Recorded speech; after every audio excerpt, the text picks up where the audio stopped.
Hi everyone, my name is Annika Webb, and today I'm going to be telling you guys a little bit about Gordon Allport, who is sometimes acknowledged as the father of personality psychology.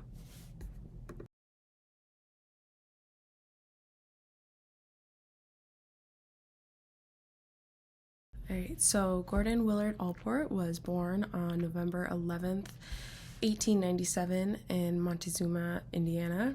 He is the youngest of four boys, born to John Edwards Allport and Nellie Edith Allport. When Gordon was 6 years old, his family moved to Cleveland, Ohio, and that is where his father established an in-home practice for his medical profession. And during this time, Gordon and his siblings were expected to assist his father in his medical practice, which really marks Gordon's first foray into the medical field.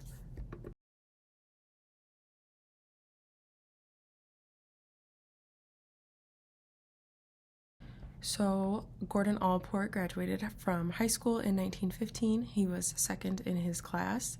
While he was in high school, he had founded and ran a printing business, as well as being the editor for the high school newspaper. It's noted that during this time, he was known as rather shy, and some attribute that to bullying because, fun fact about Allport is that he was born with only 8 toes. After high school, he attended Harvard University from 1915 to 1919 for a degree in psychology and social ethics. His older brother Floyd already had attended Harvard University and was actually pursuing his graduate degree during that same time. After he graduated, Allport was able to meet Sigmund Freud, and the impression from that was not super positive. So he met with Sigmund Freud, and during their meeting, Allport shared that on his way to Vienna, he had witnessed a boy on the train who was scared of getting dirty to the point of refusing to sit near anyone who was dirty. Allport shared that he viewed the boy's mother as very clean, neat, and sort of domineering in personality, and suggested that the source of the boy's anxiety around getting dirty must have originated from his mother. Freud misinterpreted the reason that Allport was visiting him and said, "And was that little boy you?"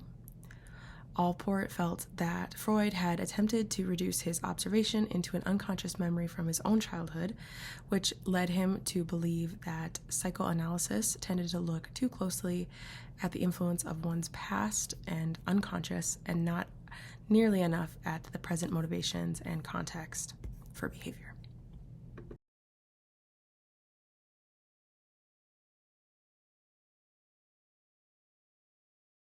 Allport returned to Harvard for his graduate degree in psychology, which he earned in 1921, and he also earned his PhD in 1922.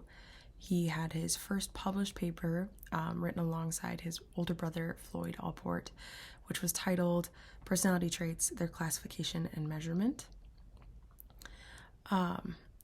After this time, Allport traveled through Germany and England from 1922 to 1924 because he had earned the Sheldon Traveling Fellowship.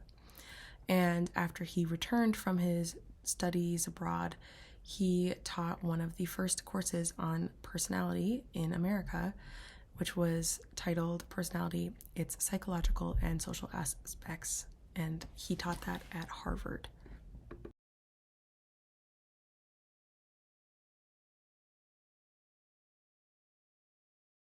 On June 20th of 1925, Allport married Ada Lufkin Gould. They had met because she was a participant in one of his studies that he was conducting.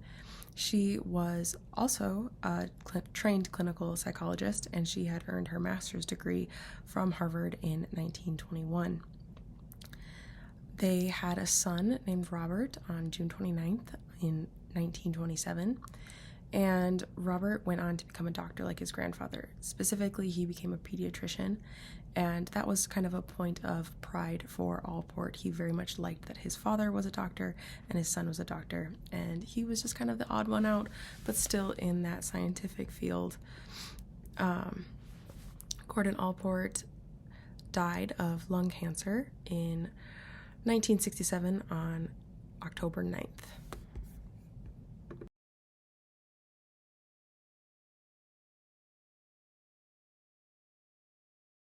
All right, so now that we've established a little bit of Gordon Allport's life, I'm going to delve in a little bit to his work. This is not going to be comprehensive by any means, but one of the theories that he is most well known for is his personality trait theory, because he proposed that individuals possess particular personality traits and that these traits work together to form a basic foundation for their behavior. He established a 3-level hierarchy that includes cardinal traits, central traits, and secondary traits. So cardinal traits are that first level of the hierarchy, and they are traits that are dominant characteristics in the personality of an individual, and they shape their behavior. These traits are rare, but they influence how the individual behaves. The central traits are the second level of the hierarchy, and they determine the basic characteristics of the individual. They are more like building blocks that influence how an individual behaves, but to a lesser degree than the cardinal traits do. And these traits also vary in how they're presented depending on the individual. And then the third level is secondary traits. Secondary traits are not particularly consistent and not obvious. They are more obvious in specific scenarios or contexts, so they kind of change depending on the environment that the individual is in.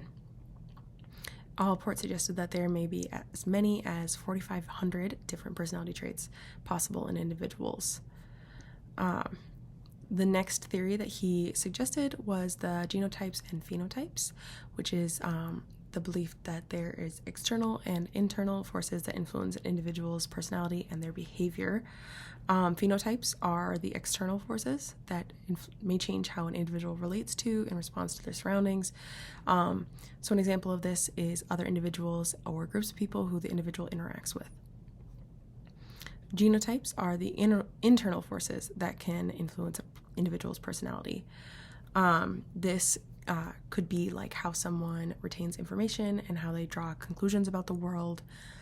An example of this would be an individual's upbringing. So like if someone was raised in a very religious household that is intolerant or judgmental of those who are of a different religion or of no religion at all, this genotype influences the individual to view that their upbringing as normal and right, and also may influence them to see those that don't share those same values as abnormal and wrong. The ideographic approach to personality is Allport's belief that people are individuals and no two people can have the exact same traits because they're all individual traits. This conflicted with and I'm going to butcher this, nomothetic approach, which was more of like a generalization that can be applied to everyone.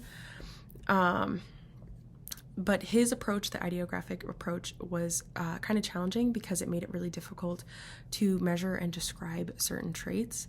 So Allport agreed that there are likely common traits that can be shared by groups of people.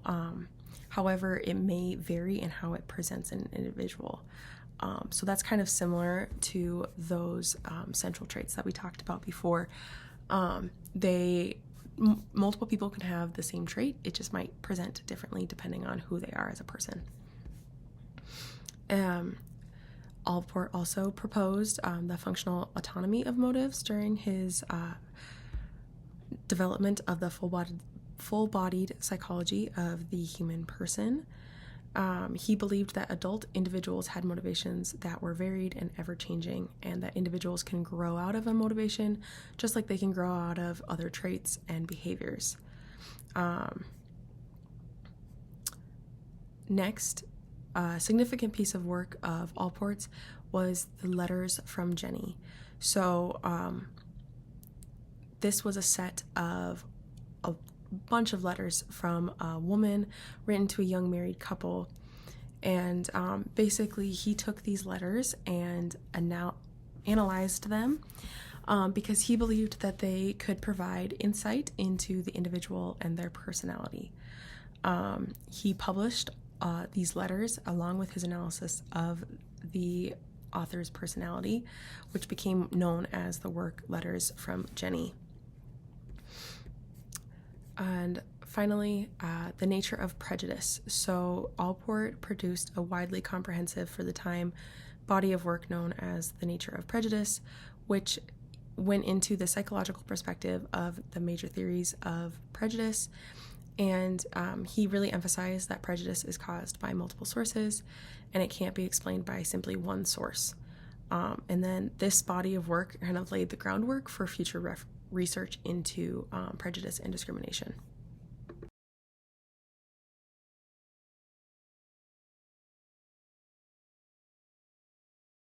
The impact of Gordon Allport, so like I referenced before, The Nature of Prejudice was a very influential work.